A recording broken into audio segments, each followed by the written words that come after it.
আমাদের তরুণরা ধ্বংস হয়ে যাচ্ছে জুয়া খেলায়, ধ্বংস হয়ে যাচ্ছে, ঘরে ঘরে যুবকরা শেষ হয়ে যাচ্ছে। অনলাইন জুয়া, বিভিন্ন টিভি চ্যানেলগুলো বাংলাদেশে একেবারে লাইসেন্সধারী টিভি চ্যানেলগুলো বিভিন্ন অনুষ্ঠানের ফাঁকে ফাঁকে তারা অনলাইন জুয়ার প্রতি যুবকদেরকে আহ্বান করছে, অ্যাডভার্টাইজ করছে, সামান্য কিছু টাকা পাওয়ার লোভে যুবকদেরকে একটা ধ্বংসের দিকে তারা নিয়ে যাচ্ছে। জুয়া খেলায় একজন ব্যক্তি 4 লক্ষ টাকা হারিয়েছে, এর মধ্যে 1 লাখ টাকা ছিল ধারের এবং 3 লাখ টাকা চাকরি করে জমানো। এমত অবস্থায় প্রশ্ন হলো, সে যদি পরবর্তী জুয়া খেলার মাধ্যমে সে অন্তত 1 লাখ টাকাও ফেরত পায় এবং তা উঠায়, তবে কি তা তার জন্য হারাম হবে? এইটাকে বলে খাসিরাত দুনিয়া ওয়াল আখিরাহ, ওয়াযালিকা হুয়াল খুসরানুল মুবিন। আহা, দুনিয়াও গেছে, আখিরাতও গেছে, টাকাও গেছে, আল্লাহও নারাজ হয়েছে। আল্লাহ রাব্বুল আলামিন আমাদেরকে হেফাজত করুন। ভাইরা আমার, আমরা হয়তো ভাইয়ের হালত শুনে হাসছি, আমরা এরকম কত অন্যায় করছি, কত গুনাহ করছি, বেমালুম আমরা আল্লাহর নাফরমানি কাজ করে যাচ্ছি। আল্লাহ আমাকে আপনাকে আমাদের সবাইকে পরিপূর্ণ তাকওয়ার জীবন দান করেন। আল্লাহর বান্দেগীর ভিতরে যে স্বাদ, অন্য কোনো কিছুতে সে স্বাদ নাই। ইবাদতের সে স্বাদ যেন আমরা পাই, সেজন্য নবীজি আমল শিখাইছেন। 5 ওয়াক্ত নামাজের পর একটা দোয়া কখনো আমরা ছাড়বো না। আল্লাহুম্মা আইন্নি আলা যিকরিকা ওয়া শুকরিকা ওয়া হুসনি ইবাদাতি। মাশাআল্লাহ, আপনারা সবাই জানেন আল্লাহুম্মা আইন্নি আলা যিকরিকা ওয়া শুকরিকা ওয়া হুসনি ইবাদাতিক। আল্লাহ, আপনার জিকির, আপনার শুকর এবং আপনাকে সুন্দর করে ইবাদত করতে আপনি আমাকে সাহায্য করেন, আমি যেন পারি, আপনি আমাকে সাহায্য করেন। আল্লাহর কাছে চেয়ে নিতে হয়, আল্লাহর কাছে চেয়ে নিতে হয়, আল্লাহ হুসনুল ইবাদত যেন আমি করি। আমাদের ইবাদতের সৌন্দর্য নাই, নামাজ পড়ি সুন্দর না, রুকু সিজদা দিচ্ছি, উঠবস করছি, জাস্ট মানে কিছু ফর্মাল ডিউটি পালন করছি। সূরা ফাতিহা না পড়লে নয়, অন্য সূরা না মিলাইলে নয়, রুকুতে না গেলে নয়, দায় সাচ্ছি।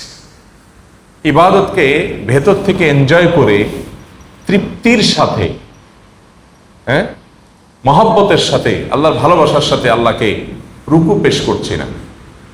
একজন পদস্থ বড় কোনো মন্ত্রী, মিনিস্টার, প্রেসিডেন্ট, প্রধানমন্ত্রী, কোনো পাওয়ারফুল মানুষ, তাকে যদি একটু রেসপেক্ট করতে পারি, আমাদের কাছে একটু হলেও ভালো লাগা কাজ করে। বিশেষ করে যদি ভালো মানুষ হয়, তখন ভালো লাগা কাজ করে। তো ভালো মানুষকে রেসপেক্ট করতে পারছি, আহকামুল হাকিমিন আল্লাহ রাব্বুল আলামিনের সামনে রুকু করতে পারছি, সিজদা দিতে পারছি, মহব্বতের সাথে তার পবিত্রতা জ্ঞাপন করতে পারছি। এর মাধ্যমে আমার আখিরাত বিল্ড হচ্ছে, আল্লাহর সাথে সম্পর্ক গভীর হচ্ছে। কত ভালো লাগার জিনিস। কিন্তু না, শয়তান আমাদেরকে ভুলায় রাখে। ভুলানোটা শয়তানের কাজ। ওমা আনসানি ইল্লা শয়তান, শয়তান ছাড়া কেউ ভুলায় না। ভুলানোর কাজটা করে কে? শয়তানে। এই জন্য শয়তানের সাথে আমাদের ফাইট কিন্তু সারা জীবনের ভাই, সারাক্ষণ শয়তানের সাথে ফাইট। কোরআনে আল্লাহ তাআলা বারবার শয়তানকে পরিচয় করিয়ে দিয়েছেন আদুউম মুবিন বলে। কি বলে? আদুউম মুবিন মানে কি? প্রকাশ্য শত্রু। দেখছেন কখনো? আমরা কখনো দেখলাম না। আল্লাহ বলেন কি? প্রকাশ্য শত্রু। আরে ভাই, যে শত্রু কোনোদিন দেখলামই না, দেখার কোনো স্কোপও নাই, তাকে আল্লাহ বলছেন কি?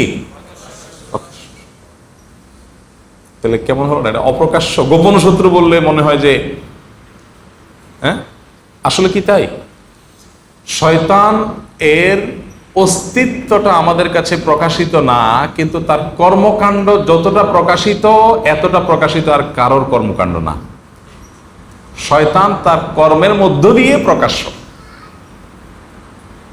বুঝেন নাই? অনেক লোক আছে, ধরেন একজন কেউ ভেতর থেকে ঢেল মারে, ভেতর থেকে কেউ একজন, আপনি বাইরে আছেন, আপনার ঢেল মারতেছে, একের পর এক মারতেছে মারতেছে মারতেছে। তো এখানে সে নিজেকে গোপন রাখছে, কিন্তু তার শয়তানিটা কি নাই? গোপন নাই।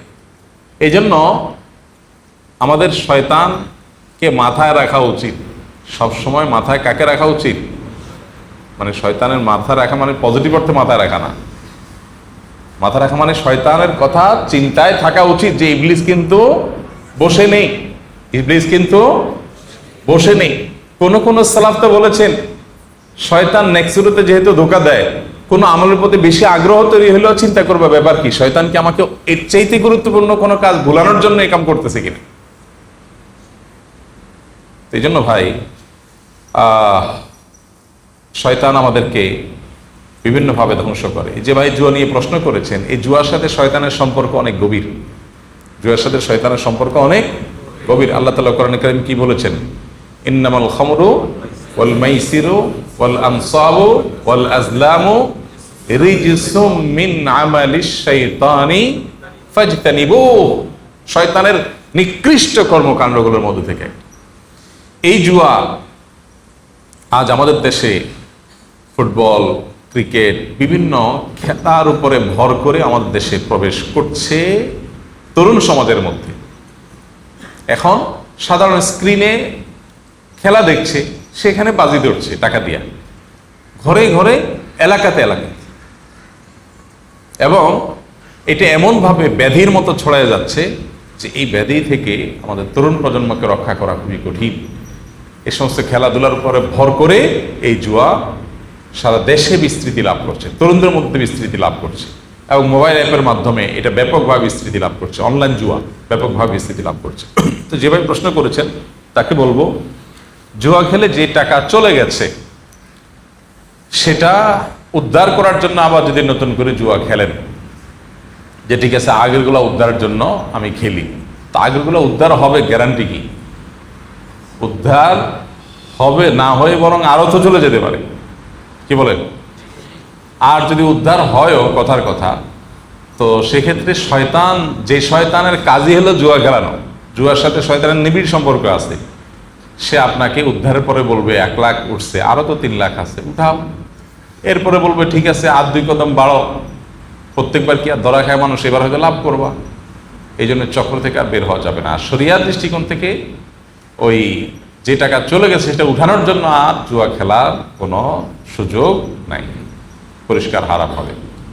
হ্যাঁ, আপনি আগের টাকা যে নিয়ে গেছে, এখন নতুন করে যদি আপনি টাকা জিতেনও, সেটা কার কাছ থেকে নেবেন?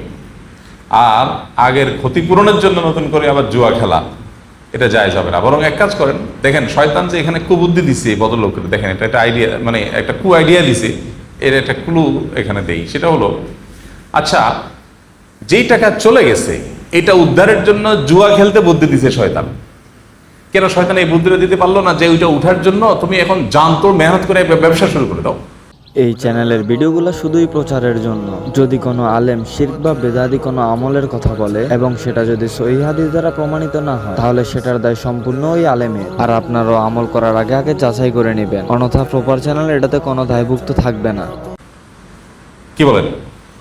এই বুদ্ধিটা দেওয়া যেত না, কিন্তু না, শয়তান তারে এই যে কুবুদ্ধি যে শয়তান দিছে তার প্রমাণ হলো এটা। সুবুদ্ধির আলামত হইতো কি? ভাই জুয়া আমার 1 লাখ টাকা গেছে, আগে আমি 8 ঘন্টা ডিউটি করতাম, এখন 12 ঘন্টা না 14 ঘন্টা ডিউটি করবো, ওভার টাইম করে করে 1 লাখ আমি উঠাই ফেলবো।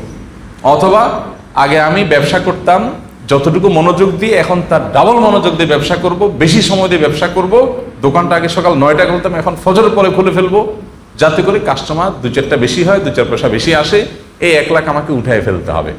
শয়তান কখনো সুবুদ্ধি দিবে না, আদৌ মুমিন সে শত্রু, কুবুদ্ধি দিবে। এই ভদ্রলোককে শয়তান কুবুদ্ধি দিছে। তো যিনি প্রশ্ন করেছেন, আমি জানি না উনি এখানে আছেন না অনলাইনে কেউ প্রশ্ন করেছেন, যে ভাই হন না কেন, তাকে বলবো দয়া করে শয়তানকে বেইজ্জত করে তার মুখে চুনকালি মেখে দিয়ে জীবনের তরে হিম্মতের সাথে সাহস করে হারাম থেকে বের হয়ে আসেন। বান্দা যখন তওবা করে বের হয়ে আসে, আল্লাহ বান্দার সব গুনাহ মাফ করে দেয়। আপনার টাকা হারিয়েছেন, যে গুনাহগুলো হয়েছে, এগুলো সবগুলো আল্লাহ মাফ করে দিবেন। ইন্নাল্লাহা ইয়াগফিরুয যুনুবা জামিআ লা তাকনাতু মির রাহমাতিল্লাহ, ইন্নাল্লাহা ইয়াগফিরুয যুনুবা জামিআ। আল্লাহর রহমত থেকে নিরাশ হবেন, আল্লাহ সব গুনাহ মাফ করে দিবেন, আল্লাহ ওয়াদা করেছে। আল্লাহ আমাদেরকে গুনাহ থেকে বের হয়ে আসার তৌফিক দান করুন। তওবা করার হিম্মত সবাই হয় না ভাইরা আমার। সৎসাহস, 5 তলা বিল্ডিং থেকে লাফ দেওয়া, এটা যতটা সৎসাহসের কথা, এর চেয়ে বড় সৎসাহসের কথা হলো একজন একটা হারামের সাথে জড়িত, তিনি এটা ছেড়ে দিয়েছেন, আল্লাহর ভয়ে ছেড়ে দিয়েছেন, আর সেদিকে ফিরেন নাই। এটা হলো প্রকৃত সৎসাহসের কথা, এটা হলো আসল সাহসের কথা, আসল বীরত্বের কথা। তওবা করে জীবন পরিবর্তন করে ফেলতে পারে। আর তওবা না করে গুনাহের মধ্যে ডুবে আছে অনেকে আছেন, মোবাইলের গুনাহে লিপ্ত, হারাম মেয়েদেরকে দেখছি, হারাম ভিডিও দেখছেন, এটার মধ্যে তিনি ডুবে আছেন, মানুষ জানে না, কিন্তু গোপনে তিনি দেখছেন। ঘরে ঘরে অহরহ জনে এই গুনাহ আজ ছেয়ে গেছে। ইবাদতের স্বাদ নষ্ট হওয়ার অন্যতম কারণ হলো চোখের গুনাহ। চোখের গুনাহ যাদের মধ্যে থাকে তারা ইবাদত তৃপ্তি পায় না, তারা ইমানের স্বাদ পায় না। এর চাইতে বড় শাস্তি আর কিছু নেই। আখিরাতের শাস্তি তো আছেই, দুনিয়াতে আল্লাহ নগদ শাস্তি দেন যারা চোখের গুনাহ করে। ফিল্মের ক্লিপ দেখেন, মিউজিক দেখেন, মিউজিক শুনেন, মিউজিকের ক্লিপ দেখেন, হারাম ভিডিও ছবি দেখে দেখে মজা নেন অফলাইনে কিংবা অনলাইনে, তাদের দুনিয়াতে আল্লাহর পক্ষ থেকে নগদ শাস্তি হলো ঈমান এবং ইবাদতের স্বাদ তাদের কপালে থাকে না, তুলে নিয়ে যায়। তারা ইবাদত করলেও করে দায় সারার জন্য, স্বাদের জন্য, তৃপ্তির জন্য, তৃপ্তির সাথে তারা করে না। এই জন্য জুয়া সহ সমস্ত হারাম থেকে আল্লাহ আমাদের বের হয়ে আসার তৌফিক দান করুন। আমাদের তরুণরা ধ্বংস হয়ে যাচ্ছে জুয়া খেলায়, ধ্বংস হয়ে যাচ্ছে, ঘরে ঘরে যুবকরা শেষ হয়ে যাচ্ছে। অনলাইন জুয়া, বিভিন্ন টিভি চ্যানেলগুলো বাংলাদেশে একেবারে লাইসেন্সধারী টিভি চ্যানেলগুলো বিভিন্ন অনুষ্ঠানের ফাঁকে ফাঁকে তারা অনলাইন জুয়ার প্রতি যুবকদেরকে আহ্বান করছে, অ্যাডভার্টাইজ করছে, সামান্য কিছু টাকা পাওয়ার লোভে যুবকদেরকে একটা ধ্বংসের দিকে তারা নিয়ে যাচ্ছে।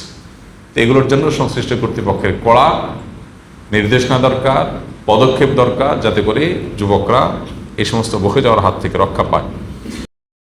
প্রপার চ্যানেলের নির্মিত ভিডিওগুলো যদি আপনাদের কাছে ভালো লাগে তাহলে চ্যানেলটা অবশ্যই সাবস্ক্রাইব করবেন এবং অন্য প্ল্যাটফর্ম থেকে দেখে থাকলে ফলো করে দিবেন। সবাইকে আন্তরিকভাবে ধন্যবাদ ভিডিওগুলো দেখার জন্য।